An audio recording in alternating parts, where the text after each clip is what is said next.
आज हम एक बहुत ही इम्पॉर्टेंट और इंटरेस्टिंग टॉपिक समझने वाले हैं, solid design principle. Solid principle को समझना बहुत ही ज़रूरी है क्योंकि ये प्रिंसिपल्स आपको क्लीन, मेंटेनेबल और स्केलेबल कोड लिखने में हेल्प करता है। और यही डिफरेंस होता है एक बिगनर्स डेवलपर और एक प्रोफेशनल सॉफ्टवेयर इंजीनियर्स में। तो अब सवाल आता है कि सॉलिड आखिर है क्या। तो सॉलिड जो है वो एक एक्रोनिम्स है, यानी हर लेटर एक अलग प्रिंसिपल को रिप्रेजेंट करता है। जैसे यहाँ से हम लोग देखेंगे S for single responsibility principle. तो हम लोग क्या करेंगे, अभी हम लोग इसके सारे एक्रोनिम्स को देख लेते हैं, फिर हम लोग कोड में आएंगे। ठीक है। तो सॉलिड सॉलिड एस जो स्टार्ट होता है, एस से क्या होता है, सिंगल रिस्पॉन्सिबिलिटी प्रिंसिपल। ठीक है। और ओ से होता है ओपन और क्लोज प्रिंसिपल। एल से list of substitution principle. I interface segregation principle. D dependency inversion. इसी से हमारा बना है सॉलिड। तो इच स्टेप्स जो है वो हमें बस बताता है कि हम कैसे कोड को एक स्केलेबल कोड बना सकते हैं और clean, maintainable and scalable code हम लोग लिख सकते हैं।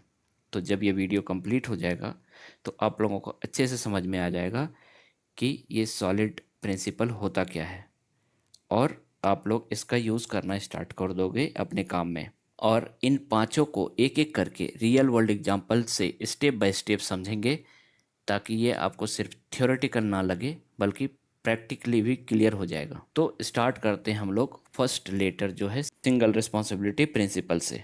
सिंगल रिस्पॉन्सिबिलिटी प्रिंसिपल, यहाँ पे जो डेफिनेशन है, एक class should have only one reason to change, meaning it should have only one job or responsibility।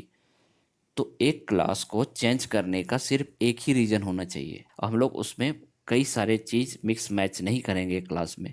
तो एक क्लास में जैसे हम एक प्लेस ऑर्डर ले लेते हैं, ई कॉमर्स में जो हमारा प्लेस ऑर्डर होता है, तो वहाँ पे क्या होता है, जब जैसे हम लोग ऑर्डर प्लेस ऑर्डर पे क्लिक करते हैं, इंटरनली क्या करता है वो कई सारे ऑपरेशंस करते हैं। तो मान लो ये प्लेस ऑर्डर है, इसमें सबसे पहले क्या होगा, गेट कस्टमर डिटेल्स, जो कस्टमर डिटेल्स जिसने ऑर्डर किया उसका डिटेल्स आएगा।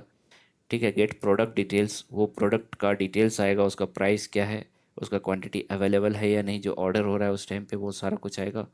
पेमेंट प्रोसेसिंग, फिर पेमेंट प्रोसेस होगा, फिर ऑर्डर प्लेस ऑर्डर होगा, और प्लेस ऑर्डर होने के बाद सेंड ऑर्डर कन्फर्मेशन ईमेल। तो एक ऑर्डर कन्फर्मेशन का ईमेल सेंड होगा उस कस्टमर को, और फिर लास्ट में जनरेट इनवॉइस होगा। तो हमने क्या किया, मान लो एक हमने क्लास लिख रहा है जैसे प्लेस ऑर्डर का, तो प्लेस ऑर्डर में कस्टमर डिटेल्स भी लिख दिए हैं कोड में, फिर प्रोडक्ट डिटेल का भी लॉजिक लिखा हुआ है, पेमेंट प्रोसेसिंग का भी है, ऑर्डर प्लेस का भी है, ईमेल सेंड का भी है, जनरेट इनवॉइस का। अगर इस तरीके से हम लोग एक ही क्लास में चेंज सारा कुछ लिख दिए हैं, तो जब भी हमें कुछ भी चेंज करना होगा तो हमें इसी क्लास में आकर के उस पर्टिकुलर लॉजिक को वहाँ पे चेंज करना पड़ेगा। तो इससे क्या होगा, इससे हमारा पूरा जो है, जो लॉजिक है उस पर वो इम्पेक्ट पड़ सकता है। ठीक है। और वो मेंटेनेबल जो कोड हुआ हमारा, गुड प्रैक्टिस नहीं है, और ये मेंटेनेबल नहीं है। ये बहुत ही गंदा तरीका है लिखने में कि एक ही क्लास में हम लोग चीज़ लिखती हैं। रियल लाइफ में ऐसा नहीं होता है। ये हम लोग एग्जांपल के लिए लिखे हैं, ये सिंगल रिस्पॉन्सिबिलिटी प्रिंसिपल समझाने के लिए लिख रहा हूँ कि एक क्लास जो है प्लेस ऑर्डर, मान लो ये क्लास है, तो ये कितने सारे चीज़ काम कर रहा है। ठीक है। तो यहाँ पे कई सारे चीज़ कर रहे हैं, तो हमें एक अच्छा कोडर बनना है, तो हमें क्या करना पड़ेगा, सॉलिड प्रिंसिपल फॉलो करना होगा। और सॉलिड प्रिंसिपल हमें क्या बताता है कि एक क्लास का एक ही रिस्पॉन्सिबिलिटी होना चाहिए। तो इसको हम लोग उस चीज़ में कैसे कन्वर्ट कर सकते हैं, तो हम लोग क्या कर सकते हैं, प्लेस ऑर्डर जो है उसमें प्लेस ऑर्डर होगा, और जो कस्टमर डिटेल्स था उसका एक सेपरेट क्लास बनाएंगे जो जिसका काम रहेगा गेट कस्टमर डिटेल्स। वो क्या करेगा, सिर्फ एक कस्टमर क्लास होगा, उसमें गेट कस्टमर डिटेल्स होगा। ये यहाँ पे ऑर्डर सर्विस मैंने लिख दिया है, ऑर्डर सर्विस के बदला मान लो यहाँ पे कस्टमर सर्विस हम लोग लिख सकते हैं, कस्टमर सर्विस। ठीक है। ये मान लो एक कस्टमर सर्विस क्लास हुआ जिसका काम क्या हुआ, गेट कस्टमर डिटेल्स। दूसरा है प्रोडक्ट सर्विस, वो क्या हुआ, get product details. Payment service, payment जो है पेमेंट से, वो पेमेंट सर्विस जो है वो क्या करेगा, पेमेंट प्रोसेस करेगा। फिर नोटिफिकेशन सर्विस, वो क्या करेगा, तो ऑर्डर कन्फर्मेशन का जो ईमेल होगा वो सेंड करेगा। इनवॉइस सर्विस, इनवॉइस सर्विस जो होगा वो जनरेट इनवॉइस करेगा। अब हमें कोई भी लॉजिक मान लो चेंज करना है कोड में, प्रोडक्ट प्रोडक्ट से रिलेटेड, तो हम लोग क्या करेंगे, सिर्फ इस प्रोडक्ट सर्विस में जाएंगे और यहाँ पे हम उसको फिक्स करेंगे इस कोड में। तो इससे क्या होगा कि हमारा जो कोड क्लीन रहेगा और बाकी कोड जो है उसमें हम लोग टच नहीं कर रहे हैं, उसके बिजनेस लॉजिक में हम लोग कुछ भी चेंज नहीं कर रहे हैं। जो भी चेंज करना होगा यहाँ पे, तो इस पार्टिकुलर एक ही क्लास को हमें चेंज करना है। ठीक है, तो इससे क्या होगा, हमें कोड मैनेज करना बहुत ही आसान हो जाएगा। और इस तरीके से जो हम लोग लिखे, अभी क्या कर रहा है, एक क्लास जो कस्टमर सर्विस है वो सिर्फ कस्टमर फेच कर रहा है, प्रोडक्ट सर्विस जो है वो हमारा सिर्फ प्रोडक्ट से रिलेटेड जो भी काम है वो कर रहा है, पेमेंट सर्विस पेमेंट से रिलेटेड काम कर रहा है, नोटिफिकेशन सर्विस जो है नोटिफिकेशन से रिलेटेड काम कर रहा है, मैसेज सेंड करना। तो ये सारा चीज़ जो एक एक क्लास एक एक रिस्पॉन्सिबल, एक एक क्लास जो है एक एक काम के लिए वो रिस्पॉन्सिबल है। ठीक है, तो पहला जो एस है उसका मतलब हमें समझ में आ गया, सिंगल रिस्पॉन्सिबिलिटी प्रिंसिपल। इसमें कोई प्रॉब्लम है नहीं। तो हम लोग कोड में देख लेते हैं इसको एक बार। तो हमने एक कोड में सबको समझाने के लिए, इसके जो पांचों प्रिंसिपल्स हैं सॉलिड के, उसको समझाने के लिए हम लोग उसके अलग अलग एक फोल्डर्स बना लिए हैं। जैसे एसआरपी है, तो सिंगल एसआरपी से सिंगल रिस्पॉन्सिबिलिटी प्रिंसिपल हुआ। यहाँ पे देखो नॉन एसआरपी है, ये नॉन सिंगल। तो यहाँ पे प्लेस ऑर्डर जो हमारा क्लास है, तो एक ही क्लास के अंदर में हमने लिख दिया, मान लो गेट कस्टमर डिटेल्स, तो यहाँ पे कस्टमर डिटेल्स करने का यहाँ पे लॉजिक रहेगा।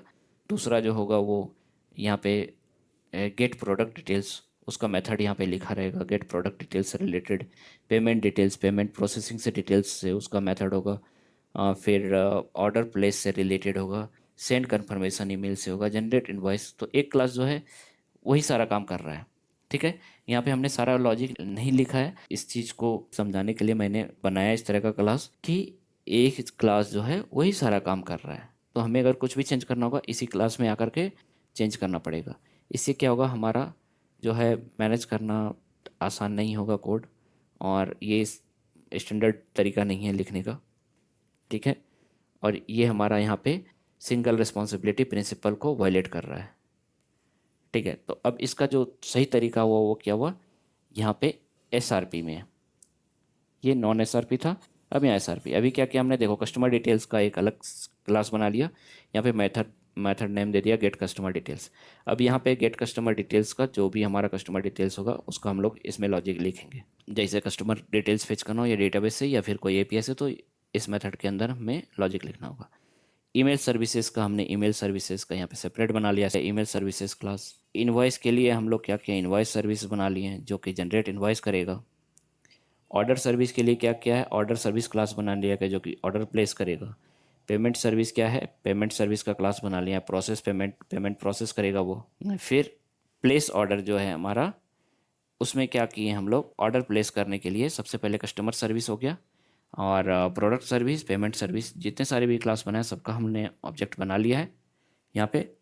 ठीक है, और एक ऑर्डर जो हमारा मेथड है उसके अंदर में हम लोग उसके मेथड को कॉल कर रहे हैं, जैसे customer service dot gate customer details, product service dot gate product details. ठीक है, email service send email, invoice service generate invoice हो गया। एक हमारा प्रोडक्ट सर्विस था जो प्रोडक्ट से रिलेटेड ये था। तो यहाँ पे प्लेस ऑर्डर जो है, जब भी प्लेस ऑर्डर कॉल होगा तो ये हमारा एक एक करके काम कर देगा, तो ये ऑर्डर जो है हमारा वो हैंडल कर लेगा। अगर हमें कुछ भी चेंज करना हो, मान लो ऑर्डर सर्विस में हमें कुछ भी चेंज करना हो, तो हम लोग ऑर्डर सर्विस में जाएंगे, हमें बस इस क्लास को टच करना है, बाकी हमें कहीं भी टच नहीं करना होगा। इसके लॉजिक में जो भी चेंज करना है वो लिखेंगे, जो भी कंडीशन फिल्टर लगाना है यहाँ पे इसका जो लॉजिक होगा वहाँ पे लगा देंगे, और बस हमारा काम हो गया। हमें और दूसरे क्लास में कुछ भी टच नहीं करना है। ठीक है, तो ये होता है हमारा सिंगल रिस्पॉन्सिबिलिटी प्रिंसिपल। तो एक क्लास जो है वो एक ही काम करेगा। ठीक है, तो और उसमें कुछ समझने के लिए है ही नहीं, सिंपल इतना सा याद रखना है कि सिंगल रिस्पॉन्सिबिलिटी प्रिंसिपल में, जैसे कि नाम से सिंगल रिस्पॉन्सिबिलिटी प्रिंसिपल, एक क्लास का एक ही रिस्पॉन्सिबिलिटी होगा। अब आते हैं हम लोग स्लाइड पे। एक class should have only one reason to change, समझ में आ गया, meaning it should have only one job और रिस्पॉन्सिबिलिटी। तो ये हमारा हो गया सिंगल रिस्पॉन्सिबिलिटी प्रिंसिपल। अब आते हैं हम लोग ओ से ओपन क्लोज प्रिंसिपल। तो इसका क्या मतलब हुआ, it should be open for extension, यहाँ समझना, open for extension but closed for modification. तो इसका क्या मतलब हुआ कि हम लोग कितना भी एक्सटेंड करते चले जाएं तो उसके लिए वो ओपन है, ओपन फॉर एक्सटेंशन। बट अगर हमें मॉडिफिकेशन करना पड़े उस एग्जिस्टिंग में तो वो इसके रूल को वायलेट कर देगा, ओपन क्लोज प्रिंसिपल वो वायलेट हो जाएगा। इसको हम लोग एग्जांपल से समझते हैं। जैसे इनवॉइस कैलकुलेटर हमने बना रहा है, हम लोग क्या कर रहे हैं, इनवॉइस कैलकुलेटर का हम लोग एक क्लास बना रहे हैं, ठीक है। तो उसमें मान लो जैसे कि एक प्रोडक्ट है इलेक्ट्रॉनिक्स, उसमें कितना 18% का जीएसटी लग रहा है। फिर एक ग्रॉसरी प्रोडक्ट है जिसमें हमारे पास 5% का जीएसटी लग रहा है। क्लॉथिंग का सेक्शन है, 12% का जीएसटी लग रहा है। और कोई भी ब्यूटी प्रोडक्ट है तो उसमें 28% का मान लो जीएसटी लगना है। हमें एक कैलकुलेटर सर्विस बनाना है, ठीक है, इनवॉइस कैलकुलेटर बनाना है। तो उसका कोड किस टाइप से होगा, हम लोग क्या करेंगे, सिंपल हम लोग एक इनवॉइस कैलकुलेटर बनाएंगे और कैलकुलेट इनवॉइस एक मेथड बना लेंगे उस क्लास के अंदर में, इनवॉइस कैलकुलेटर में। इसमें क्या करेंगे हम लोग, इफ़ इलेक्ट्रॉनिक्स, अगर जो भी प्रोडक्ट टाइप, इसमें जो भी प्रोडक्ट टाइप होगा और प्राइस होगा तो उसका वो रिटर्न करके दे देगा कि इंक्लूडिंग जीएसटी उसका फाइनल प्राइस क्या होगा। जैसे प्रोडक्ट टाइप अगर इलेक्ट्रॉनिक्स है और उसमें कितना 18% मान लो जीएसटी लग रहा है, तो वो मल्टीप्लाई हो जाएगा 1.18 से। अगर वो ग्रॉसरी प्रोडक्ट है तो उस पर 5% जीएसटी लग रहा है तो 1.05 से। और अगर क्लॉथिंग है तो 12% जीएसटी लग रहा है तो उससे मल्टीप्लाई कर देंगे प्राइस में कितना, 1.12 से, ठीक है। तो इस तरीके का अगर हमें फिर ब्यूटी प्रोडक्ट ऐड करना पड़ेगा तो हमें फिर से इसी क्लास में टच करना पड़ेगा, जो कि हमारा, अगर जैसे ब्यूटी प्रोडक्ट यहाँ इसको अगर ऐड करेंगे हम लोग यहाँ पे, तो हमें इनवॉइस कैलकुलेटर में ही एडिट करना पड़ेगा लिखने के लिए। तो ये क्या करेगा, हमारा जो ओपन क्लोज प्रिंसिपल है उसको वायलेट कर जाएगा। तो ये रिकमेंडेड नहीं है, ठीक है। तो ये सही तरीका नहीं है। अब सही तरीका क्या है इस चीज़ को करने के लिए, कि इसका डेफिनेशन पहले यहाँ देखो क्या है। It should be open for extension but closed for modification. लेकिन तो हमने तो कोड में वहाँ पे मॉडिफिकेशन कर दिया तो ये हमारा रूल वायलेट हो गया। तो नॉन ओसीपी बोल सकते हैं, ये तो है हमारा ओसीपी, तो वो हमारा हो गया नॉन ओसीपी, मीन्स ये ओसीपी वायलेट कर गया। तो वो प्रिंसिपल जो सॉलिड प्रिंसिपल है उसको फॉलो नहीं किया, ठीक है। तो उस चीज़ का सही तरीका लिखने का क्या है, तो हम लोग को क्या करेंगे, एक इंटरफेस बना लेंगे इनवॉइस कैलकुलेटर का। उसमें हम लोग कैलकुलेट इनवॉइस यहाँ पे डिक्लेयर कर देंगे इंटरफेस में, ठीक है। अब क्या करेंगे, एक इनवॉइस सर्विस गेट इनवॉइस रख देंगे और इनवॉइस कैलकुलेटर जो हमारा इंटरफेस है उसके यहाँ पे आर्गुमेंट पास करेंगे और प्राइस पास करेंगे। इतना पास करने के बाद फिर जो ये जो कैलकुलेटर है इसके अंदर में जो मेथड है ये कैलकुलेट इनवॉइस, बस हम इसको पास कर देंगे। तो अब इसमें जो भी हम लोग इसका चाइल्ड क्लास बनाएंगे, जो भी इस क्लास को इम्प्लीमेंट करेगा उस क्लास को हम लोग पास करते जाएंगे। तो ये उसका क्या करेगा, कैलकुलेट करता रहेगा। हम लोग यहाँ पे इफ एल्स सब कंडीशन नहीं लगाने वाले हैं। हम लोग क्या करेंगे, तो जो भी क्लास इम्प्लीमेंट करेंगे इनवॉइस कैलकुलेटर है उसको इम्प्लीमेंट कर लेगा। जैसे हमें इलेक्ट्रॉनिक्स के रिलेटेड बनाना हो, इलेक्ट्रॉनिक्स इनवॉइस कैलकुलेटर, तो ये इनवॉइस कैलकुलेटर को किया कैलकुलेट इनवॉइस, प्राइस आया। तो हमारे पास है वहाँ पे कि इलेक्ट्रॉनिक्स पे कितना परसेंट का जीएसटी लग रहा है, 18% का। तो वहाँ पे मल्टीप्लाई कर देंगे 18% से, तो प्राइस इंटू 1.18, तो ये हमारा रिटर्न कर देगा। यहाँ तक कोई दिक्कत नहीं है। ये एक इंटरफेस बनाए और ये क्लास बनाए जो इसको इम्प्लीमेंट कर ले रहा है। दूसरा हम लोग बना लेंगे जैसे ग्रॉसरी इनवॉइस कैलकुलेटर, तो उसको इम्प्लीमेंट करके उस पर जो भी परसेंटेज लग रहा है वो वहाँ पे वो रिटर्न करा देंगे। तो इससे क्या होगा कि हम लोग एक्सटेंड करते जा रहे हैं, जो भी क्लास ऐड होते जा रहा है। जैसे ब्यूटी प्रोडक्ट आएगा तो ब्यूटी इसको क्या करेगा, इम्प्लीमेंट कर लेगा, वो ऐड हो जाएगा। यहाँ पे ब्यूटी प्रोडक्ट ऐड कर देंगे और उसमें फिर से कैलकुलेट इनवॉइस और सेम हम लोग रिटर्न कर देंगे, ठीक है। तो उसमें उसके अकॉर्डिंग ब्यूटी प्रोडक्ट का जो भी जीएसटी परसेंटेज है उसके अकॉर्डिंग हम लोग प्राइस जो है रिटर्न कर देंगे। तो इससे क्या होगा, कुछ भी नया प्रोडक्ट अगर आया तो हम लोग एक सेपरेट क्लास बनाएंगे और इसके सर्विस क्लास को हम लोग को टच नहीं करना पड़ेगा। इसका जो लॉजिक है ये रिमेन सेम रहेगा, तो हमें इसको मॉडिफाई नहीं करना पड़ा। तो यहाँ पे क्या हुआ कि ये ओपन क्लोज प्रिंसिपल को फॉलो कर रहा है, जो इसका रूल है उसको ब्रेक नहीं करेगा। तो यहाँ पे जब हम लोग लिखते हैं इसका लॉजिक, तो इनवॉइस सर्विस हमारा हो गया। ये जो सर्विस है इसका हम लोग एक ऑब्जेक्ट बना लिए हैं। अब इलेक्ट्रॉनिक्स इनवॉइस एक वेरिएबल नेम दे दिए हैं, और सर्विस डॉट गेट इनवॉइस जो हमारा ये इनवॉइस सर्विस है इसका ऑब्जेक्ट बना लिए हैं। इसमें गेट इनवॉइस इसमें हम लोग पास कर दिए न्यू इलेक्ट्रॉनिक्स इनवॉइस कैलकुलेटर। तो न्यू इलेक्ट्रॉनिक्स इनवॉइस कैलकुलेटर जो ये क्लास है हम लोग इसको पास कर दिए, सिंपल।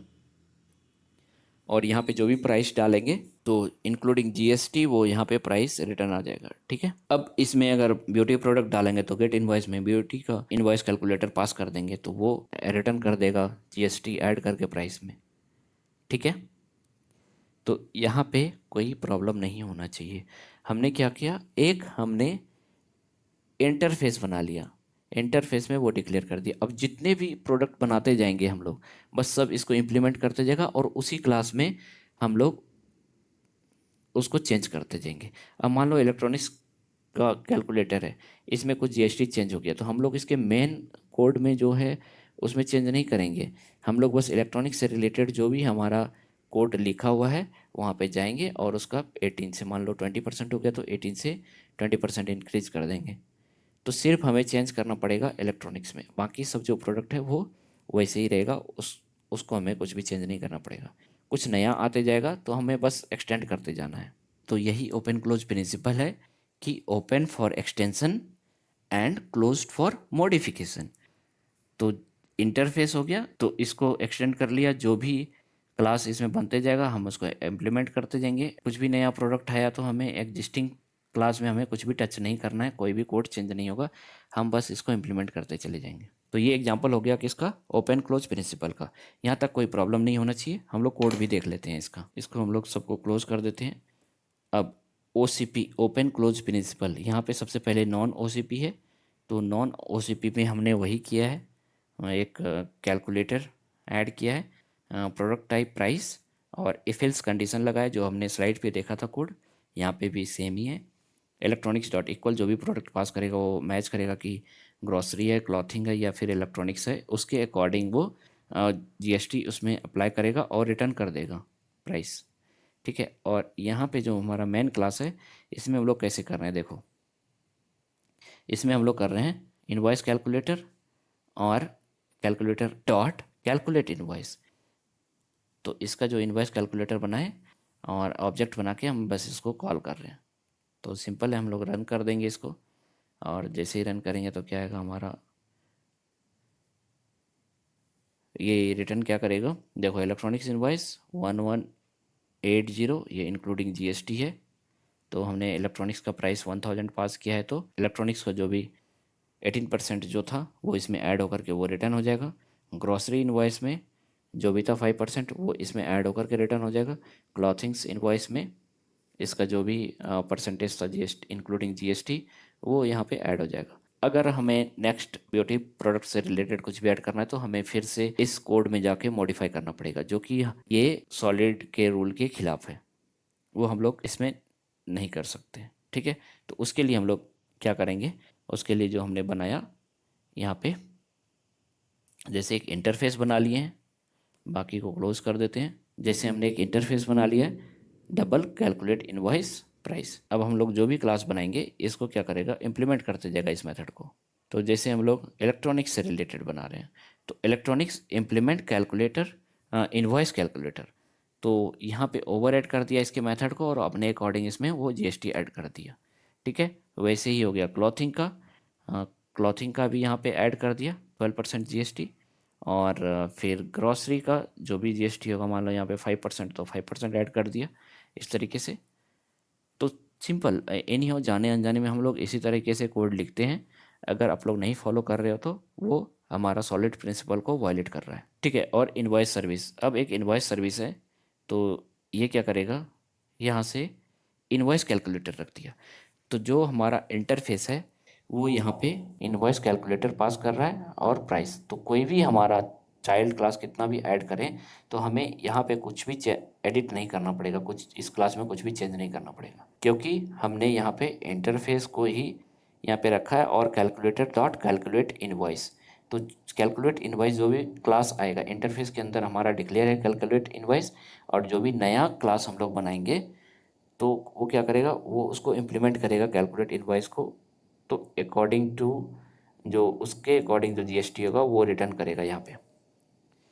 ठीक है, तो अब जब हम लोग ओसीपी डेमो है यहाँ पे, इसको जब रन करते हैं तो ये आ गया। अब हमें कुछ भी ऐड करना होगा, मान लो ब्यूटी प्रोडक्ट हम लोग ऐड कर रहे हैं, तो हम लोग एग्जिस्टिंग में देखना कि जो हमारे ये सर्विस है यहाँ पे हम लोग कुछ भी चेंज नहीं करने वाले हैं। ये क्या है, ओपन फॉर एक्सटेंशन है, ये अलाउ करता है कि हम लोग इसको कितना भी एक्सटेंड कर लें, लेकिन हम लोग मॉडिफाई नहीं कर सकते, ये वो चीज़ अलाउ नहीं है। तो एक्सटेंशन के लिए हम लोग एक जावा क्लास बना लेंगे और ब्यूटी इनवॉइस कैलकुलेटर, ये हो गया। अब इसको इम्प्लीमेंट इनवॉइस कैलकुलेटर और ओवरराइड इनवॉइस, इसमें मान लो कितना था, मैं दे देता हूँ 28%। ठीक है, 1.28 ये हो गया। अब हमने एक सिंपली क्लास बना लिया और उसको इम्प्लीमेंट कर दिया, और उसका जो मेथड है वो हम ओवरराइड कर दिए इस ब्यूटी के अकॉर्डिंग।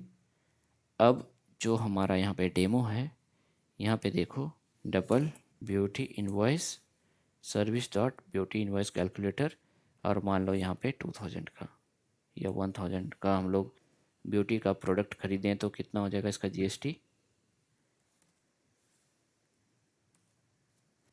ब्यूटी इनवॉइस, इसको रन कर देते हैं तो सिंपली यहाँ पे वो कैलकुलेट करके दे देगा हमें ब्यूटी इनवॉइस 1280। तो हमने क्या किया, हमने क्लास में कुछ भी चेंज नहीं किया, जो भी हमारा सर्विस क्लास उसको हमने टच नहीं किया, हमें एक नया क्लास बना लिए, और हमारा जो मेन था वहाँ पे हमने बस सिंपली जो सर्विस है सर्विस क्लास उसमें हमने नया क्लास था उसका ऑब्जेक्ट हमने पास कर दिया। तो पास करने के बाद वो सिंपली हमें रिटर्न कर दिया। ठीक है, तो ये जो हुआ हमारा, ये हो गया ओपन क्लोज प्रिंसिपल, ये फॉलो कर रहा है हमारा ओपन क्लोज प्रिंसिपल को। ठीक है, तो हमने क्या क्या समझ लिया, हमने समझ लिया सिंगल रिस्पॉन्सिबिलिटी प्रिंसिपल और ओपन क्लोज प्रिंसिपल। ठीक है, ये दो चीज़ हमें समझ में आ गया। अब आते हैं हम लोग तीसरा नंबर पे, क्या था वो, एस हो गया, ओ हो गया, अब आया एल। एल से क्या था, पीपीटी में आ जाते हैं हम लोग, लिस्ट ऑफ सब्स्टिट्यूशन प्रिंसिपल। इसका क्या मतलब होता है, इसको हम एल एस पी भी बोल सकते हैं। तो it means that if a program work with a parent class it should work just as well with any of its child classes। ठीक है, a class, a child class should not do anything unexpected और break the program when it is used to place of its parent, when it is used in place of its parent. तो इसका क्या मतलब हुआ, बहुत सारे लोग इसके प्रिंसिपल में कंफ्यूज हो जाते हैं, उसको मैं बहुत ही आसान तरीके से समझा दूंगा। तो पहले इसके डेफिनेशन को समझते हैं। Means that if a program work with a parent class, अगर हमारे पास एक, जब हम लोग कोड लिखते हैं तो हमारे पास एक पेरेंट क्लास होता है, चाइल्ड क्लास होता है, तो it should work just well with any of its child classes. तो जैसे हमारा एक कोई भी एब्स्ट्रैक्ट क्लास हुआ, उसके अंदर में एक एब्स्ट्रैक्ट मेथड है, अब जब उस क्लास को कोई भी इम्प्लीमेंट करेगा, कोई भी चाइल्ड उसका, तो वो क्या करेगा, उसके प्रॉपर्टी को ओवरराइड कर रहा है। ठीक है, तो उसके प्रॉपर्टीज़ को वो इम्प्लीमेंट करेगा। जैसे एक बर्ड क्लास है, बर्ड इंटरफेस है, उसके अंदर फ्लाई है मान लो, तो जो भी आया, मान लो पैरट आया, तो पैरट क्या करेगा कि फ्लाई को डिफाइन करेगा अपने अकॉर्डिंग। ठीक है, और फिर कोई दूसरा स्पैरो आया तो वो अपने अकॉर्डिंग फ्लाई को डिफाइन करेगा। तो ये तो ठीक है, ये सही चल रहा है। हम लोग एक एजम्पशन बना लिए कि जो भी बर्ड आएगा वो फ्लाई करेगा। ठीक है, अब मान लो कि कुछ दिन बाद हमें एक लॉजिक लिखना पड़ा पेंगुइन का, तो पेंगुइन को किस कैटेगरी में डालेंगे, बर्ड के, और जैसे ही बर्ड के कैटेगरी में डालेंगे तो हमारा एप्लीकेशन जो है ब्रेक हो जाएगा, क्योंकि वो फ्लाई नहीं करता है और उसके प्रॉपर्टीज़ को वो गलत साबित कर देगा। ठीक है, तो ये लिस्ट ऑफ सब्स्टिट्यूशन प्रिंसिपल है, वहाँ पे वो फेल हो जाएगा। तो इस इसको हम लोग समझते हैं यहाँ से। अभी जो हमने समझाया, एक क्लास बर्ड मान लो फ्लाई बना लिए, आई कैन फ्लाई। अब यहाँ पे मेक बर्ड फ्लाई एक मेथड है बर्ड, और यहाँ पे बर्ड फ्लाई है, ठीक है। एक हमारा क्लास है मान लो बर्ड, और बर्ड में वाइट फ्लाई लगाए हैं एक मेथड, और एक हम लोग मैन के अंदर में एक स्टैटिक मेथड बना लिए मान लो मेक बर्ड फ्लाई, और उसके अंदर में हम लोग ये क्लास को पास कर रहे हैं, इस बर्ड को यहाँ पे पास करेंगे, और फिर बर्ड डॉट फ्लाई करेंगे तो एक इन फ्लाई हो जाएगा। अब बर्ड स्पैरो न्यू बर्ड करेंगे मेक बर्ड फ्लाई, तो जैसे मेक बर्ड फ्लाई इसमें हम लोग स्पैरो पास करेंगे तो ये आई कैन फ्लाई रिटर्न कर देगा, तो ये तो ठीक है, works fine I can fly. फिर जैसे बताया कि अब मान लो एक क्लास बर्ड है, अब यहाँ पे एक दूसरा आ जाता है पेंगुइन। पेंगुइन क्या करेगा, अब इसको एक्सटेंड मान लो किया इस बर्ड को, और ओवर एड इसको कर दिया फ्लाई को, तो पेंगुइन तो फ्लाई नहीं कर पाएगा, पेंगुइन तो इसकी कैटेगरी में फॉलो नहीं करेगा। तो उसको क्या करना पड़ेगा कि पेंगुइन आया इम्प्लीमेंट करने के लिए, तो पेंगुइन में एक फ्लाई मेथड को ओवर राइड करके इसके अकॉर्डिंग इसको लिखना पड़ेगा कि आई कैन नॉट फ्लाई, तो ये एक अनसपोर्टेड एक्सेप्शन वहाँ पे रिटर्न कर देगा मान लो, क्योंकि ये फ्लाई नहीं कर सकता है, ठीक है, ये एक्सेप्शन थ्रो कर दिया। उसके बाद क्या होता है, ये करने के बाद फिर सेम आ जाते हैं मेन मेथड में make bird fly, static method बना लिया, वहाँ पे बर्ड और यहाँ पे फ्लाई। अब देखो हमारा मेथड तो वही है, अब बर्ड का तो स्पैरो हम जब पास किए इसमें तो ये आई कैन फ्लाई आ जाएगा, लेकिन जैसे पेंगुइन का पास करेंगे हम रन टाइम पे तो वो हमारा थ्रो कर देगा क्या, अनसपोर्टेड ऑपरेशन एक्सेप्शन। तो इस तरीके से हमने यहाँ पे लिख दिया कि अनसपोर्टेड, ये एरर थ्रो करना चाहिए, क्योंकि बर्ड अगर हम लोग ये नहीं लिखेंगे तो यहाँ पे वो रिटर्न कर देगा आई कैन फ्लाई, जो कि गलत है। लेकिन पेंगुइन के हिसाब से यहाँ पे जो हमने लॉजिक लिखा है कि वो उड़ नहीं सकता है, तो यहाँ पे वो एक्सेप्शन थ्रो करेगा, यहाँ पे थ्रो करना चाहिए, ठीक है। तो ये जो हुआ, ये चीज़ हमें लिस्ट ऑफ सब्स्टिट्यूशन को फॉलो नहीं कर रहा है। क्यों नहीं कर रहा है, ये अगर फॉलो करता तो हम लोग कुछ भी पास करते तो वहाँ पे वो थ्रो नहीं करना चाहिए, उसके अनुसार वो सेटिस्फाई करते रहना चाहिए। जैसे पेंगुइन है तो पेंगुइन उड़ना चाहिए, लेकिन वहाँ पे रियल में वो उड़ नहीं सकता, ठीक है। तो ये हमारा लॉजिक गलत साबित हो गया। तो इस तरीके से हम लोग नहीं सिंपली कुछ भी लिख सकते हैं। तो मेजोरिटी ऑफ बर्ड फ्लाई करती है, लेकिन कुछ जो है वो फ्लाई नहीं करता है, तो इसका ये मतलब नहीं कि हम लोग एक पेरेंट क्लास लेके चलेंगे और फ्लाई को डिफाइन कर देंगे और सब पे अप्लाई हो जाएगा, वो चीज़ नहीं होता है, ठीक है। अब इसको हम लोग थोड़ा सही करते हैं। कैसे सही करेंगे कि ये जो फ्लाई मेथड है ये सबके लिए लागू नहीं हो रहा है, ठीक है। तो इसी चीज़ को हम लोग हटा लेंगे, तो वो कैसे हटाएंगे, देखो उस चीज़ को कैसे फॉलो करेगा एलएसपी। एलएसपी फॉलो करने के लिए यहाँ पे जो बर्ड है, तो ये वाला फ्लाई, तो इसको हम लोग कैसे हटाएंगे, इसको हम लोग एक इंटरफेस कर देंगे फ्लाइंग बर्ड, और यहाँ पे एक मेथड हम लोग डिक्लेयर कर देंगे वॉइड फ्लाई, ठीक है। और एक अलग से हम लोग एब्स्ट्रैक्ट क्लास बना लेंगे बर्ड का। तो इस फ्लाई के अलावा जो जो कॉमन प्रॉपर्टीज़ है उसको हम लोग यहाँ पे डाल सकते हैं, जैसे ईट हो गया और स्लीप हो गया, वो सारा कुछ हम लोग यहाँ पे डाल सकते हैं, ठीक है। तो इस फ्लाई को हम लोग ऐसे करके ब्रेक कर देंगे इस क्लास को, ठीक है, सिंपली। और हमें कुछ नहीं करना है, ये करने के बाद हमारा काम जो है आसान हो जाएगा। ये इंटरफेस हो गया, जो भी फ्लाईएबल बर्ड होगा वो इसको इम्प्लीमेंट करेगा, और जो नॉन फ्लाईएबल होगा वो इसको इम्प्लीमेंट नहीं करेगा। तो ये चीज़ फ्लाई जो है यहाँ से हटा करके हम लोग सेपरेट इंटरफेस बना लिए और एक एब्स्ट्रैक्ट बर्ड बना लिए, जहाँ जो कि बर्ड का जो कॉमन प्रॉपर्टीज़ है यहाँ पे हम लोग उसको डिफाइन करती हैं। तो इंटरफेस फ्लाइंग बर्ड और एब्स्ट्रैक्ट क्लास बर्ड, ठीक है, ये दो हमारा एक इंटरफेस हो गया, एक क्लास हो गया, ये बना लिए। अब हम लोग क्या करेंगे, एक क्लास स्पैरो एक्सटेंड। अब देखो स्पैरो स्पैरो क्या कर सकता है, वो फ्लाई भी हो सकता है और वो ईट, उसका प्रॉपर्टी जो है वो ईट भी करता है। तो एक्सटेंड कर लिए हम लोग बर्ड को, तो बर्ड के अंदर में ऑलरेडी ईट है, तो आई कैन ईट, तो ये इसके लिए वैलिड है। और इम्प्लीमेंट फ्लाइंग बर्ड, इसको इम्प्लीमेंट कर लिए, तो ये जैसे कि इंटरफेस है, तो इसको हमें डिफाइन करना पड़ेगा स्पायरो इज फ्लाइंग, या फिर आई कैन फ्लाई, यहाँ पे डाल दी स्पैरो के लिए। अब पेंगुइन के लिए हमें क्या करना पड़ेगा, पेंगुइन के लिए हम लोग क्या करेंगे, सिर्फ बर्ड एक्सटेंड करेंगे। तो बर्ड में तो हमारा ये तो ईट प्रॉपर्टी है ही, आई कैन ईट, तो इसको अलग से यहाँ पे डिफाइन नहीं करना पड़ेगा, इसको अलग से ओवर नहीं करना पड़ेगा, क्योंकि ये पेरेंट क्लास का इस प्रॉपर्टी को यूज़ कर लेगा। और पेंगुइन के लिए ये जो यूनिक है स्विम, वो यहाँ पे हम लोग पेंगुइन क्लास में डिफाइन कर सकते हैं, और जो भी है स्विंग वॉक, तो वो चीज़ इसमें के अंदर में डिफाइन कर सकते हैं पेंगुइन से रिलेटेड। ठीक है, तो फ्लाई जिसके लिए कॉमन हुआ उसमें फ्लाई इंप्लीमेंट कर देंगे, और ये तो बर्ड कैटेगरी के अंदर में आता ही है, तो बर्ड का हम लोग को एक्सटेंड कर देना है यहाँ पे, जो एब्स्ट्रैक्ट क्लास है उसको एक्सटेंड कर दिए। ठीक है, ये नॉन फ्लाइबल है तो इसको ये चीज़ इंप्लीमेंट करने का ज़रूरत नहीं है पेंगुइन के केस में। ठीक है, बस सिंपल ही है, ज़्यादा इसमें कुछ है नहीं। नाम पे मत जाओ कि लिस्कॉफ सब्स्टिट्यूशन प्रिंसिपल क्या ही बहुत बड़ा चीज़ है, वैसा कुछ नहीं है। बस इस चीज़ को जब आप कोड करते हो तो धीरे धीरे एक्सपीरियंस आने के साथ साथ साथ क्या होता है कि हम लोग जाने अनजाने में कोड को सही तरीके से लिखना सीख जाते हैं। ठीक है, तो ये चीज़ जब समझ जाओगे इस थ्योरी को कि ये क्या है सॉलिड प्रिंसिपल, तो हमें आगे चल के बहुत ही हेल्प होने वाला है।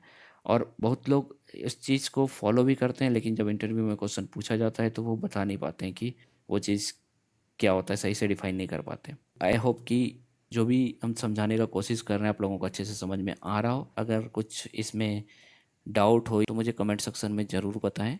अब इसको जो मेन क्लास है उसमें क्या करेंगे हम लोग, वैसे ही मेक फ्लाइबल बर्ड इसमें पास कर देंगे फ्लाइंग बर्ड। और ये फ्लाइंग बर्ड जो हुआ ये हमारा क्या है, इंटरफेस, जो कि बर्ड फ्लाई कर सकता है, तो फ्लाइंग बर्ड ही हम लोग उसमें पास कर सकते हैं। जैसे एक स्पैरो का हमने ऑब्जेक्ट बना लिया, पेंगुइन का बना लिया। अब मेक फ्लाइंग बर्ड जो है उसमें हम लोग स्पैरो को डालेंगे, और जैसे हम लोग पेंगुइन को डालने का कोशिश करेंगे तो वो कंपाइलर एरर थ्रो कर देगा, क्योंकि वो फ्लाई के लिए एलिजिबल ही नहीं है, वो फ्लाई कर ही नहीं सकता है। तो ये हमारा कोड जो है रन टाइम पे हमारा ब्रेक नहीं होगा, हमें कंपाइल टाइम पे ही वार्निंग दे देगा। ठीक है, तो ये कंपाइलर एरर आ जाएगा कि यहाँ पे पेंगुइन जो पास कर रहे हैं हम लोग, वो क्या है, यहाँ पे हमने इम्प्लीमेंट करा ही नहीं है उस चीज़ को, तो वो उसके अकॉर्डिंग ये वैलिड होगा ही नहीं। ठीक है, उसके बाद क्या कर सकते हैं, स्पैरो 8 तो होता है पेंगुइन 8, ये भी सही है, लेकिन इसमें फ्लाइंग बर्ड ही सिर्फ पास कर सकते हैं। तो फ्लाइंग बर्ड के जो भी चाइल्ड्स होंगे वो पास होगा, और जो नहीं है वो पास नहीं होगा। तो पेंगुइन जो है, पेंगुइन में को हम लोग इम्प्लीमेंट नहीं किए हुए हैं, तो पेंगुइन जो चाइल्ड हुआ नहीं फ्लाइंग बर्ड का, तो यहाँ पर पास होगा नहीं, कंपाइल टाइम पे ही एरर शो कर देगा। ठीक है, फिर पेंगुइन डॉट ईट हो गया, पेंगुइन डॉट स्विम डालेंगे तो वो भी हमारा सही चल जाएगा। तो इस तरीके से आई होप ये चीज़ समझ में आ गया होगा, लिस्ट ऑफ सब्स्टिट्यूशन प्रिंसिपल। तो इसका नाम इतना अलग टाइप का क्यों है, जैसे हम लोग अगर विकिपीडिया में हम लोग देखें लिस्ट ऑफ सब्स्टिट्यूशन प्रिंसिपल, इसका नाम जो है, तो इसका बारबरा लिस्कॉफ जो है उसी के नाम पे इसका, क्योंकि इसी ने वो प्रिंसिपल दिया है, तो उसी के नाम पे इसका नाम पड़ा है, लिस्कॉफ सब्स्टिट्यूशन प्रिंसिपल। अगर आप लोग इस चीज़ को पढ़ोगे तो वो चीज़ ऑब्वियसली समझ में नहीं आने वाला है, क्योंकि बहुत सारे मैथमेटिकल टर्म है, हम उसको आसान भाषा में यहाँ पे समझा चुका हूँ। इसी ने लिस्कॉफ सब्स्टिट्यूशन को इंट्रोड्यूस किया था, कब किया था, 1987 में। इसी के नाम पे उस प्रिंसिपल का नाम पड़ा है। ठीक है, तो यहाँ तक कोई दिक्कत नहीं होना चाहिए। हमने समझ लिया SRP single responsibility principle, OCP open और क्लोज प्रिंसिपल, ये दोनों समझ में आ गया। अब हम लोग LSP पे आएंगे, तो नॉन LSP पहले देख लेते हैं।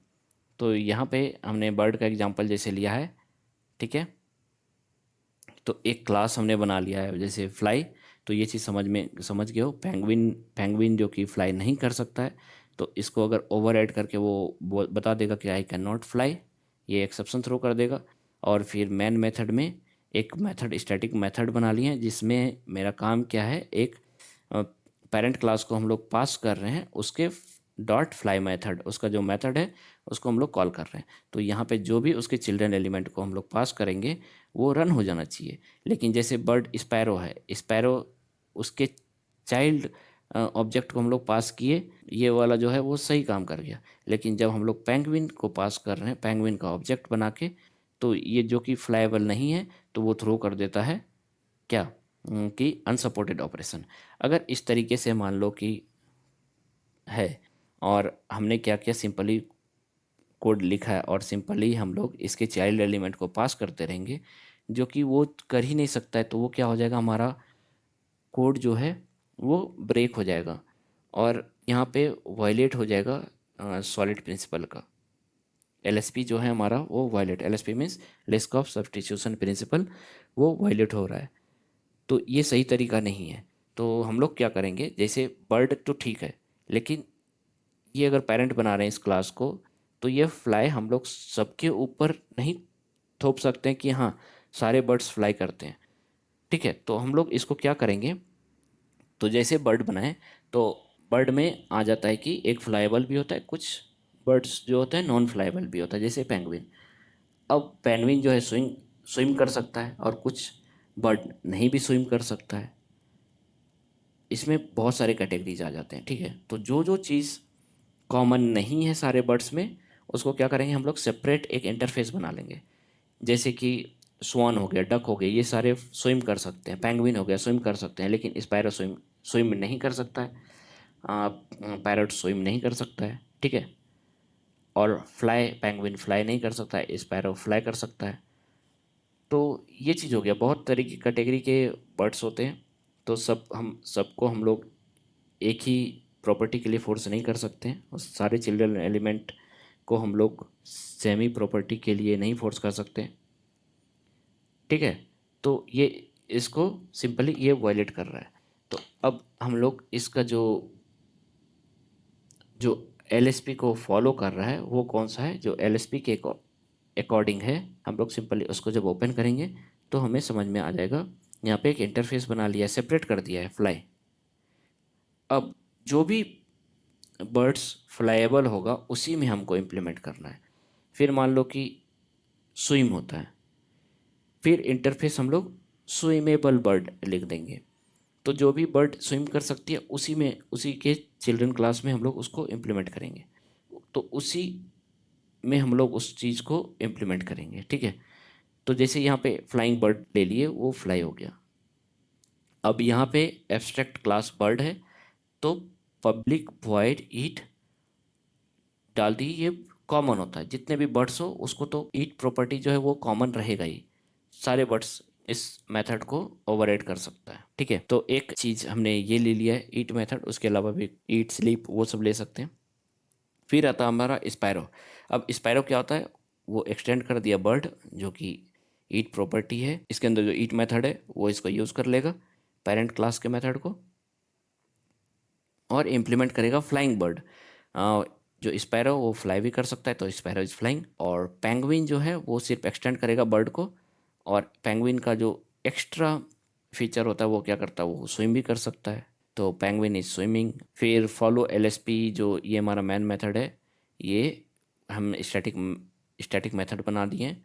और यहाँ पे फ्लाइंग बर्ड जो इंटरफेस है उसमें बर्ड डॉट फ्लाई पास कर दिए। अब इसमें हम फ्लाइंग बर्ड के चिल्ड्रन ऑब्जेक्ट को ही हम लोग इसमें पास कर सकते हैं। अगर हम लोग दूसरे एलिमेंट को, अगर हम लोग किसी दूसरे ऑब्जेक्ट को पास करेंगे तो वो सपोर्ट ही नहीं करेगा इसमें। ठीक है, तो हम क्या किए, एक ऑब्जेक्ट बना लिए स्पैरो का, एक ऑब्जेक्ट बना लिए पेंगुइन का, और पास करने का कोशिश कर रहे हैं इसमें स्पैरो, ये पास हो गया। अब ये दूसरा मेथड कर रहे हैं पेंगुइन, ये काम नहीं कर रहा है। क्यों नहीं कर रहा है, इसका रिक्वायर्ड टाइप फ्लाइंग बर्ड होना चाहिए, और फ्लाइंग बर्ड इसका टाइप है क्या, ये इसका पेरेंट है, नहीं है, तो फिर ये फेल हो जाएगा, तो ये कंपाइलर एरर हो जाएगा। तो इसलिए हम इसको कमेंट कर देते हैं। तो जब डेवलप के टाइम पे हमें ये रिस्ट्रिक्ट कर देगा कि हम इसमें पेंगुइन पास नहीं कर सकते हैं, क्योंकि वो फ्लाइबल नहीं है। उसके बाद स्पायरो एट, पेंगुइन ईट, और पेंगुइन डॉट स्विम, वो डाल सकते हैं। अब हम जब इसको रन करेंगे, ये मैन मेथड है तो इसको रन कर सकते हैं यहाँ से, हमारा सही चलेगा, हमें कोई प्रॉब्लम नहीं है। Sparrow is flying, I can eat, I can eat. Penguin is swimming, दो बार ईट आया है, तो दो बार, एक बार स्पैरो के लिए, एक बार पेंगुइन के लिए आया है, और फिर स्विम।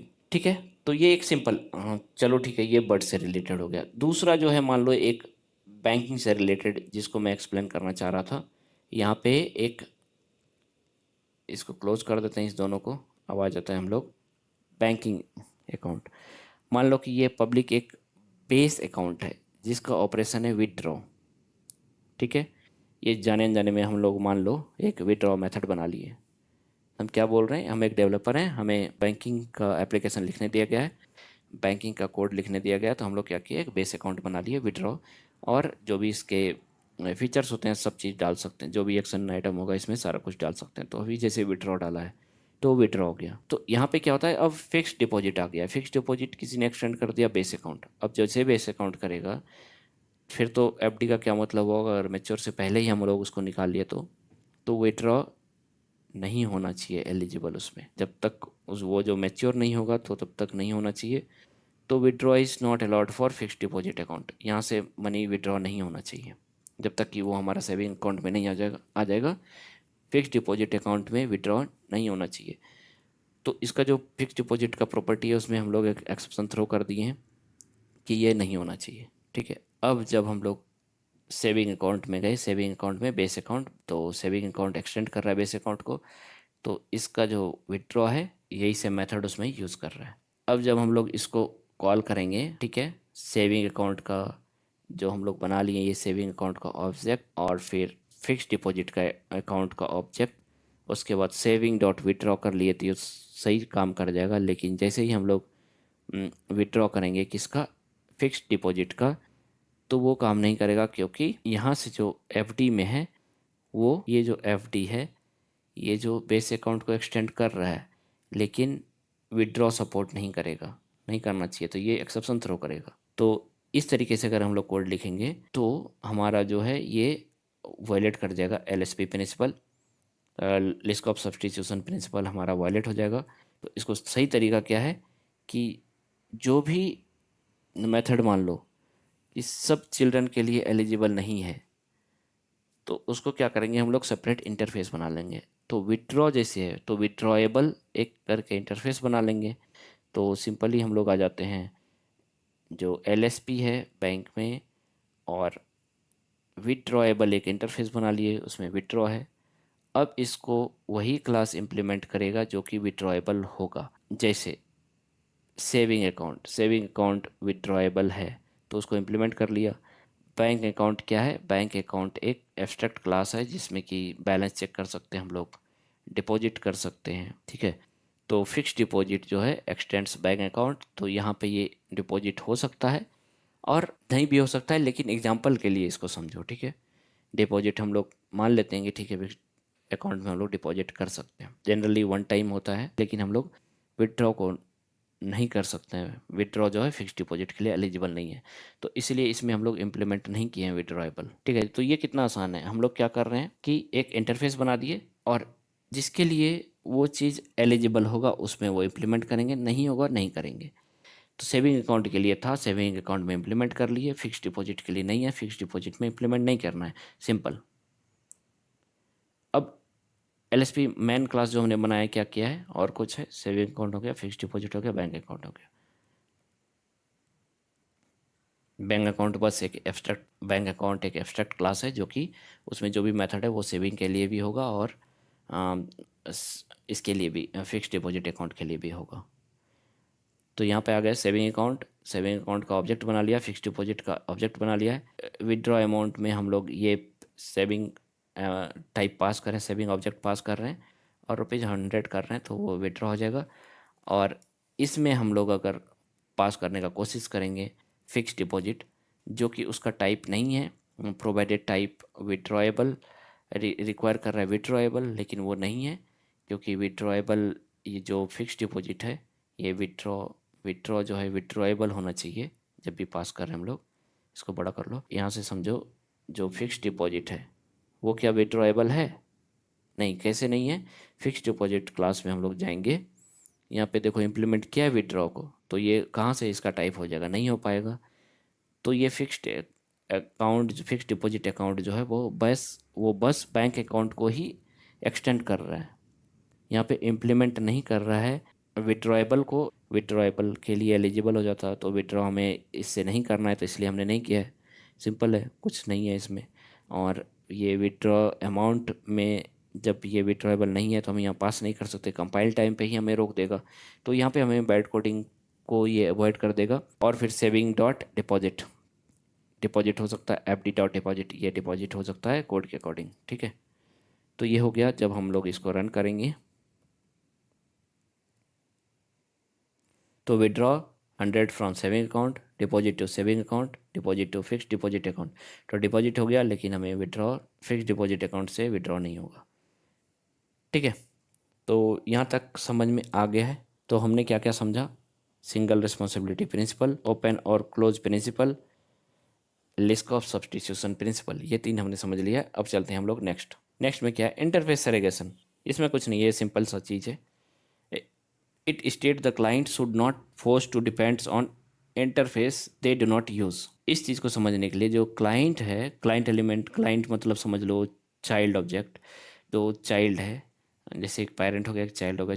चाइल्ड जो है should not be force to depend on interface they do not use, ठीक है। मान लो एक बड़ा इंटरफेस बना लिए, उसमें कई सारे मेथड्स हैं, और जब कोई भी क्लास, मान लो क्लास ए, इसको इम्प्लीमेंट करेगा, ठीक है, तो जो ये क्लास इसका यूज़ नहीं भी करना चाह रहा है, फिर भी उसको वो ओवरराइड करने के लिए फोर्स किया जाएगा। कैसे? इस चीज़ को एक एग्जांपल से समझो। अभी जो पिछला जो एग्जांपल था, सेम एग्जांपल से हम लोग समझते हैं। जैसे बर्ड, एक इंटरफेस मान लो बना लेते हैं बर्ड का। बर्ड में बना दिए, उसको लिख दिए फ्लाई, ईट, ठीक है, स्विम, स्लीप। तो ईट और स्लीप तो सब बर्ड्स के लिए होगा, लेकिन फ्लाई कुछ बर्ड्स के लिए होगा, स्विम कुछ बर्ड्स के लिए होगा। लेकिन जो भी इस चीज़ को इम्प्लीमेंट करेगा, सारे मेथड उसमें, उसके अंदर में वो फोर्स करेगा कि ये इम्प्लीमेंट करो। तो ये हमारा फिर बैड प्रैक्टिस हो गया, वो हमारे सॉलिड प्रिंसिपल को फॉलो नहीं कर रहा है, ठीक है। तो it state that client should not be force to depends on interface they do not use. यहाँ तक समझ में आ गया। In simple term, it is better to have multiple small specific interface rather than one large fat interface that contains many method. यही है। अब हम लोग उसको एग्जाम्पल देखते हैं, कोड में देखेंगे तो और क्लियर हो जाएगा। कोड में आ गए हैं हम लोग, सारा क्लोज कर देता हूँ। कौन सा था हमारा? ISP, नॉन ISP में चलते हैं। हाँ, देखो एक वर्कर है, वर्क इट स्लीप, ये तीन काम कर रहा है। जो कोई भी वर्कर हो, वो खाना भी खाता है, वो काम भी करता है, सोता भी है। तो हम लोग समझें कि हाँ, ये लॉजिक हमारा सही है, ठीक है, ये ठीक हो गया।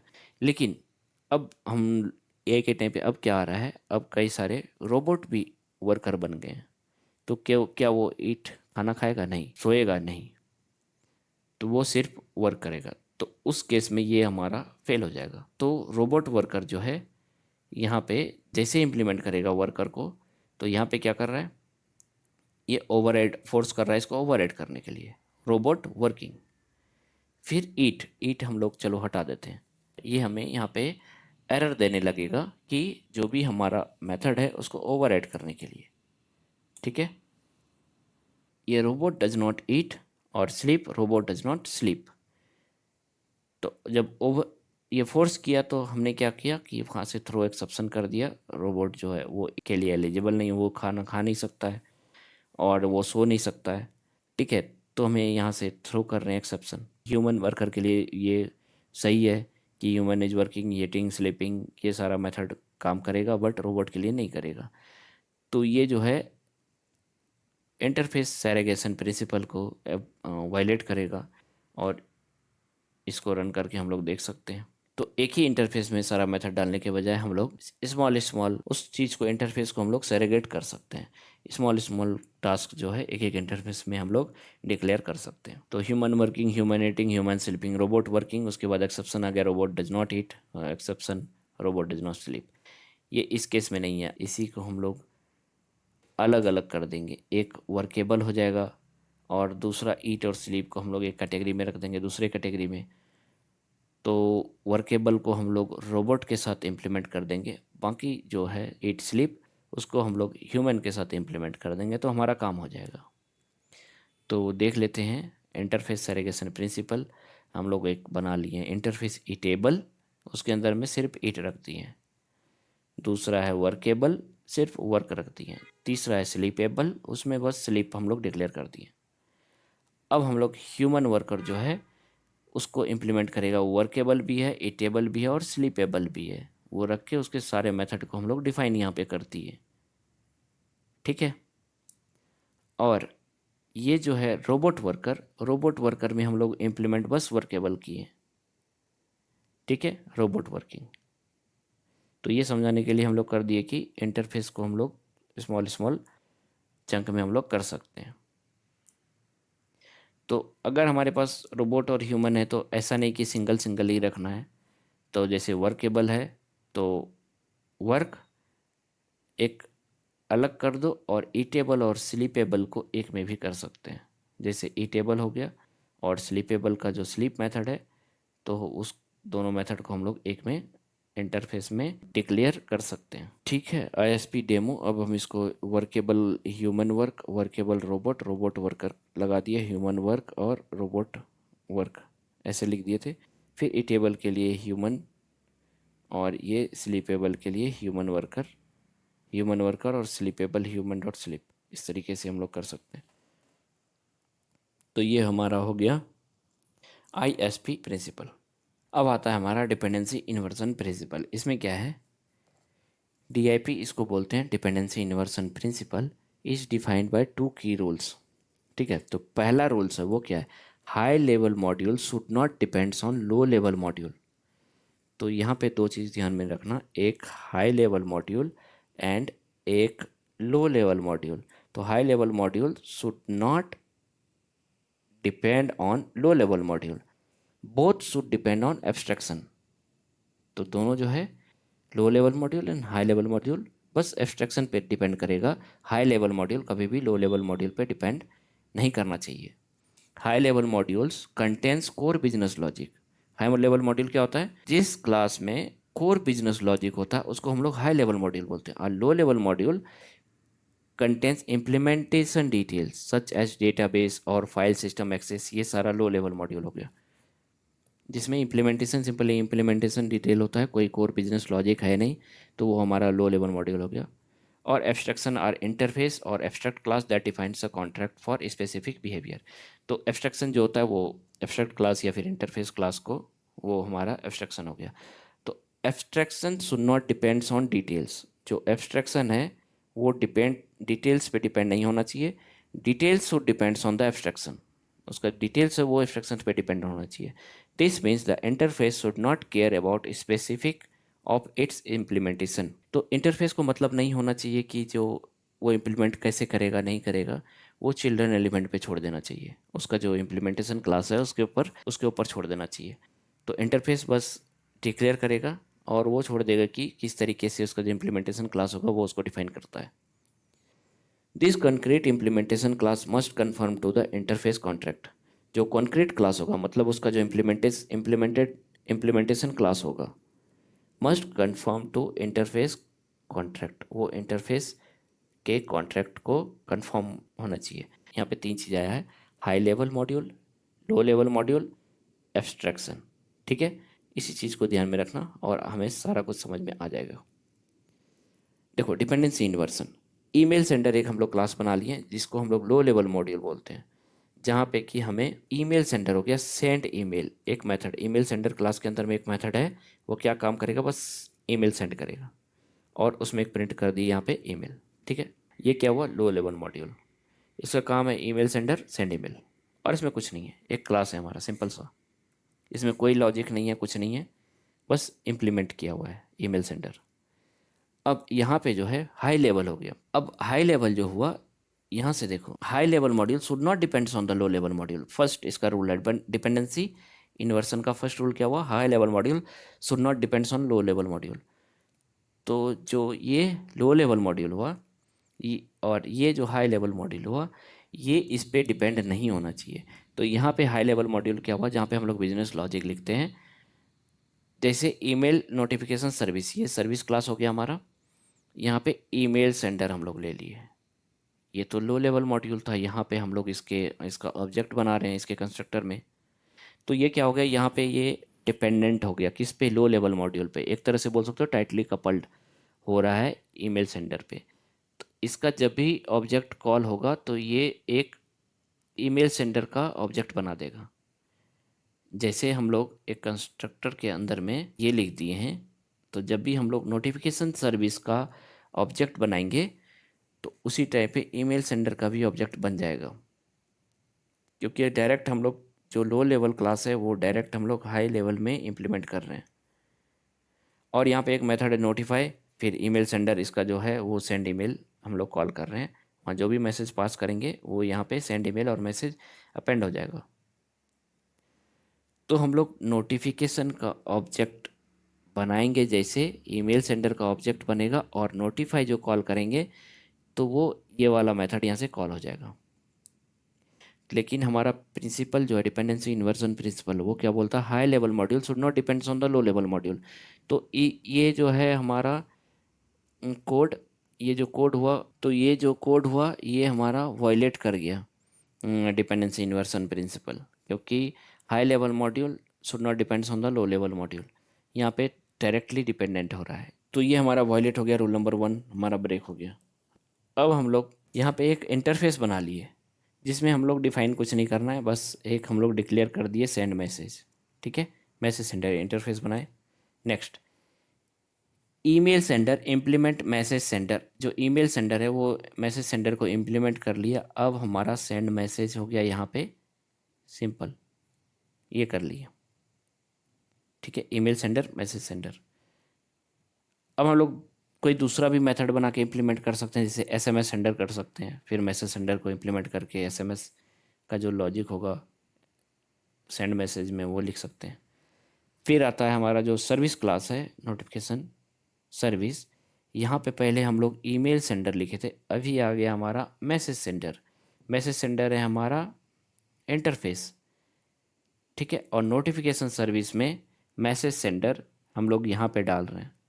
तो डायरेक्ट हम लोग जो चाइल्ड क्लास है वो क्लास हम लोग यूज़ नहीं करके उसका जो इंटरफेस है वो हम लोग यूज़ कर रहे हैं। तो इंटरफेस मीन्स जो एब्स्ट्रैक्ट है उस पर वो डिपेंड हो रहा है। ठीक है, यहाँ तक क्लियर हो गया, एब्स्ट्रैक्शन यहाँ पे हो रहा है। अब नोटिफिकेशन को जब भी हम लोग कॉल करेंगे, और ऐसा नहीं कि नोटिफिकेशन का ऑब्जेक्ट बनाएंगे तो हमारा ये इसका ऑब्जेक्ट बन जाएगा। क्या कर रहे हैं हम लोग, डिपेंडेंसी इंजेक्शन यहाँ पे कर रहे हैं। जो मैसेज सेंडर है, ये वाला मैसेज सेंडर इंटरफेस, वो यहाँ पे पास कर रहे हैं। और जो भी हम लोग पास करेंगे मैसेज सेंडर के, जो भी इम्प्लीमेंटेड क्लास यहाँ पे पास करेंगे, वो सारा यहाँ पे नोटिफिकेशन सर्विस के अंदर में उसका ऑब्जेक्ट वो बन जाएगा। ठीक है, और वॉइड नोटिफाई, तो हम लोग क्या करेंगे, नोटिफिकेशन सर्विस जो भी इम्प्लीमेंटेशन क्लास होगा इसका मैसेज सेंडर का, वो इस मेथड में हम लोग पास करते जाएंगे, नोटिफिकेशन सर्विस मेथड में। ठीक है, और इसके अंदर में हम लोग नोटिफाई मेथड लिख दिए मैसेज सेंडर। अब ये जो है ये इस पे डिपेंडेंट नहीं हुआ, इस पे ये हमारा हो गया लो लेवल। ठीक है, और ये हमारा हो गया हाई लेवल। तो ये जो है हमारा इस पे डायरेक्टली डिपेंडेंट नहीं हुआ। हम क्या कर रहे हैं, इसको इंटरफेस यहाँ पे यूज़ कर रहे हैं।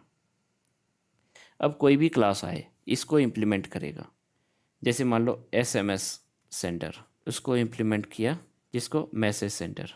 ठीक है, तो इसको जैसे इम्प्लीमेंट किया तो यहाँ पे सेंड मैसेज है, तो ये इस तरह से कर सकता है। तो हमें इस क्लास में कुछ चेंज नहीं करना पड़ेगा। हमें क्या करना पड़ेगा, जो भी नोटिफिकेशन सर्विस का जब हम लोग इसमें पास करेंगे मैसेज सेंडर के का जो भी इम्प्लीमेंटेड क्लास है, जैसे एसएमएस सेंडर का ऑब्जेक्ट यहाँ पास करेंगे, और उसके बाद हम लोग सेंड मैसेज करेंगे, जो भी सेंड मैसेज होगा। तो जैसे मान लो email sender, email new email sender यहाँ पे पास किए, और सेंड मैसेज हम लोग कॉल किए। तो सेंड मैसेज जैसे कॉल होगा और यहाँ पे मैसेज पास करेंगे तो ये यहाँ पे कॉल होगा। ठीक है, तो नोटिफिकेशन का ऑब्जेक्ट बना के हम लोग क्या करेंगे, तो वहाँ पे ईमेल सेंडर पास करके और नोटिफाई को कॉल कर देंगे। हमें कुछ नहीं जानना कि इसके अंदर में कौन सा मेथड है, नहीं है, वो ये जो इंटरफेस है वो टेक केयर कर लिया, क्योंकि सेंड मैसेज है वो वहाँ पे सेंड मैसेज हो जाएगा। हमें बस नोटिफाई को कॉल करना है, यहाँ पे कुछ भी चेंज नहीं करना होगा, नो मॉडिफिकेशन। हम क्या करेंगे, सिंपली इसका ऑब्जेक्ट बनाएंगे, इसके कंस्ट्रक्टर में हम लोग पास करेंगे ऑब्जेक्ट, ईमेल सेंडर का ऑब्जेक्ट या फिर एसएमएस सेंडर जो भी होगा वो पास करेंगे, और पास करने के बाद उसके बाद क्या करेंगे हम लोग, इसके नोटिफाई मेथड को कॉल कर देंगे और जो भी मेथड पास करेंगे, तो जैसे ईमेल सेंडर होगा तो ईमेल सेंडर के सेंड मैसेज को कॉल होगा, एसएमएस सेंडर होगा तो एसएमएस मैसेज का जो सेंड मैसेज है उस वो कॉल होगा। ठीक है, इस तरीके से क्या हुआ कि ये जो हाई लेवल है वो हमारे कोई भी लो लेवल पे टाइटली डिपेंडेंट नहीं है, उसका ऑब्जेक्ट हम लोग यहाँ पे यूज़ ही नहीं कर रहे हैं कोड में। हम बस जो इंटरफेस है उसी के थ्रू जो इम्प्लीमेंटेड क्लास है उसके ऑब्जेक्ट को हम लोग पास कर देंगे। ठीक है, तो इसका हम लोग एग्जांपल देख लेते हैं अभी कोड में। नॉन डीआईपी में आ जाते हैं, इसको हटा देते हैं। तो सिंपल सेम ही चीज़ है, ये लो लेवल हो गया ईमेल सेंडर, सेंडिंग ईमेल। दूसरा हो गया notification service, notification service email sender यहाँ पे टाइटली कपल्ड है। जो नोटिफिकेशन सर्विस हुआ high level module depending on the specific low level module, ये हमारा डिपेंडेंट हो रहा है। यहाँ पे ईमेल सर्विस का हम लोग ऑब्जेक्ट बना रहे हैं जो कि यहाँ पे साफ साफ हमारा जो वायलेट कर रहा है डिपेंडेंसी इन्वर्सन प्रिंसिपल का। तो हम लोग इसको जब रन कर देते हैं तो हमारा कोड चल जाएगा, लेकिन हमारा वो टाइटली कपल्ड नहीं होना चाहिए। एसएमएस सेंडर आएगा तो क्या करेंगे हम लोग, फिर एसएमएस सेंडर को हम लोग यहाँ पे इसका ऑब्जेक्ट बनाना होगा। ठीक है, तो हमें बार बार जो ये कोड होगा फिर उसको टच करना पड़ेगा। तो ये चीज़ जो है high level module should not depend on the specific low level module, ये बेसिक सा जो कोड स्टैंडर्ड है वो हमें फॉलो करना बताता है कि high level module should not depends on the low level module. तो इसका जो बेस्ट प्रैक्टिस है वो हम लोग क्या कर सकते हैं, सबसे पहले मैसेज सेंडर हम लोग एक इंटरफेस बना लेंगे, और जो भी ईमेल सेंडर होगा तो मैसेज सेंडर को इम्प्लीमेंट करेंगे। फिर अगर एसएमएस सेंडर होगा तो फिर एसएमएस सेंडर का इम्प्लीमेंट कर लेंगे।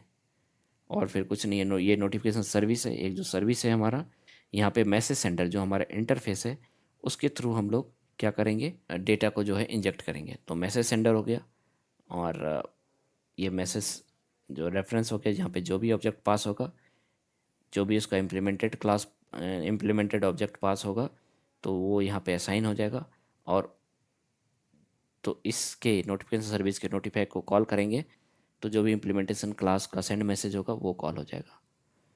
तो यहाँ पे जैसे ईमेल सेंडर है, हम लोग यहाँ पे ईमेल सेंडर सेंड मैसेज, जितने सारे भी इम्प्लीमेंटेड क्लास होंगे सब में सेंड मैसेज होगा।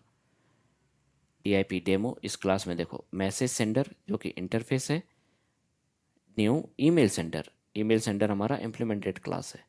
तो यहाँ पे जो नोटिफिकेशन सर्विस है, न्यू नोटिफिकेशन सर्विस, इसमें हम लोग ये सेंडर पास कर दिए हैं। नोटिफिकेशन सर्विस में अगर हम लोग देखेंगे तो यहाँ पे उसके ऑब्जेक्ट को हम लोग पास कर रहे हैं, ईमेल सेंडर नोटिफिकेशन सर्विस। तो अब यहाँ पे क्या हो रहा है कि ये टाइटली कपल्ड नहीं हो रहा है, वो कौन सा सपोर्ट करेगा इस मेथड में, जो कि मैसेज सेंडर टाइप होगा। मैसेज सेंडर टाइप मीन्स जो जो भी क्लास मैसेज सेंडर को इम्प्लीमेंट कर रहा है वही क्लास को हम लोग यहाँ पास कर सकते हैं। और फिर पास करने के बाद हम लोग नोटिफाई को कॉल करेंगे, और नोटिफाई को जब कॉल करेंगे तो हमारा जो इम्प्लीमेंटेड क्लास का सेंड मैसेज होगा वो कॉल हो जाएगा। तो जैसे हम लोग यहाँ पे एग्जांपल में देख लेते हैं टीआईपी डेमो। अब इसको हम लोग रन कर देते हैं। Sending email order placed successfully, यहाँ पे कैसे हो रहा है, यहाँ पे सेंडिंग ईमेल कहाँ से आ रहा है, ये मैसेज ईमेल सेंडर है। ईमेल जो मैसेज सेंडर है वो हमारा इंटरफेस हो गया, ईमेल सेंडर इसका इम्प्लीमेंटेड क्लास हो गया जिसके अंदर में सेंड ईमेल है। अब नोटिफिकेशन सर्विस डाल दिए यहाँ पे सेंडर, और सर्विस डॉट नोटिफाई, नोटिफाई जैसे करेंगे हम लोग तो यहाँ पे क्या हो रहा है, सेंड मैसेज कॉल हो रहा है। तो ये जो मैसेज सेंडर है इस कौन से टाइप का है, ईमेल सेंडर का सेंड मैसेज पे कॉल होगा। Email sender send message sending email ये आएगा, और जो भी स्ट्रिंग हम लोग मैसेज पास कर रहे हैं वो यहाँ पे अपेंड हो जाएगा। अब एक और इसमें क्या करेंगे कि अब हमें मान लो एसएमएस सेंडर करना हो, एक जावा क्लास बना लेंगे, उसको क्लास का नाम दे देंगे एसएमएस सेंडर, एसएमएस भेजना हो तो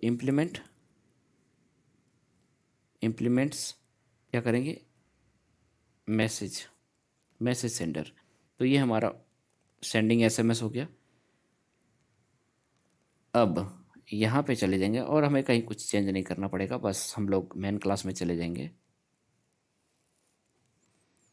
दूसरा, मैसेज सेंडर, सेंडर टू, यहाँ पे एसएमएस सेंडर। ठीक, अब इस सेंडर को हम लोग क्या करेंगे, एक नोटिफिकेशन सेंडर, सेंडर टू डाल दिए, और service to dot notify, notification sender, notification service हो गया, इसमें सर्विस टू डॉट नोटिफाई, ये कॉल करेंगे। ऑर्डर प्लेस्ड सक्सेसफुली, ये ऑर्डर कन्फर्मेशन के लिए हम लोग एसएमएस पे भी भेजते हैं। तो यहाँ पे सेंडिंग ईमेल हो गया, अब सेंडिंग एसएमएस भी आ जाएगा जैसे कॉल करेंगे। तो sending email order placed successfully, अब एसएमएस में भी आ गया ऑर्डर प्लेस्ड सक्सेसफुली। तो ये चीज़ समझ में आ गया कि डिपेंडेंसी इन्वर्सन प्रिंसिपल क्या होता है। तो आई होप ये समझ में आ गया होगा। तो ये हुआ हमारा डिपेंडेंसी इन्वर्सन प्रिंसिपल। तो इसका जो की पॉइंट था क्या था, high level module should not depends on the low level module, मतलब टाइटली कपल्ड नहीं होना चाहिए। हम लोग जो भी हमारा नोटिफिकेशन सर्विस था इसमें क्या किए, जो हाई लेवल मॉड्यूल है उसमें हम लोग इंटरफेस का यूज़ किए, एब्स्ट्रैक्शन का। Both should depends on the abstraction, ठीक है। High level module should not depends on the low level module, both should depends on the abstraction. तो मतलब वहाँ पे हम लोग इंटरफेस का यूज़ किए, और जो इंटरफेस है वो केयर नहीं कर रहा है कि उसका जो इम्प्लीमेंटेड क्लास होगा वो किस तरीके से इम्प्लीमेंट करेगा। वो इम्प्लीमेंटेड क्लास है उसके ऊपर है कि वो कैसे काम करता है। तो इसका सिंपल सा चीज़ है जो नोटिफिकेशन सर्विस है, इसमें बस हम लोग क्या करेंगे, डीआईपी, ये डिपेंडेंसी इन्वर्सन प्रिंसिपल, इसको अप्लाई करने के लिए सिंपल सा है कि हम लोग कंस्ट्रक्टर इंजेक्शन और इंटरफेस का यूज़ करेंगे। सिंपल सा चीज़ है, इसको फॉलो करने के लिए constructor plus constructor injection plus interface. तो इसको यूज़ करने से हमारा जो है वो डीआईपी प्रिंसिपल अचीव हो जाएगा। तो जो कोड है हमारा वो फॉलो कर जाएगा डिपेंडेंसी इन्वर्सन प्रिंसिपल को। तो यही रहा हमारा सॉलिड प्रिंसिपल का कंसेप्ट। तो आई होप आप लोगों को समझ में आ गया होगा सॉलिड प्रिंसिपल क्या है। तो जब भी आप लोगों को इंटरव्यू में इससे रिलेटेड क्वेश्चन पूछा जाएगा तो आप लोग आसानी से एक्सप्लेन कर सकते हो। और हाँ, कमेंट सेक्शन में हमें ज़रूर बताएं ये वीडियो कैसा लगा, कमेंट ज़रूर करें और इस वीडियो को लाइक कर दें। मिलते हैं हम लोग नेक्स्ट वीडियो में। Thank you.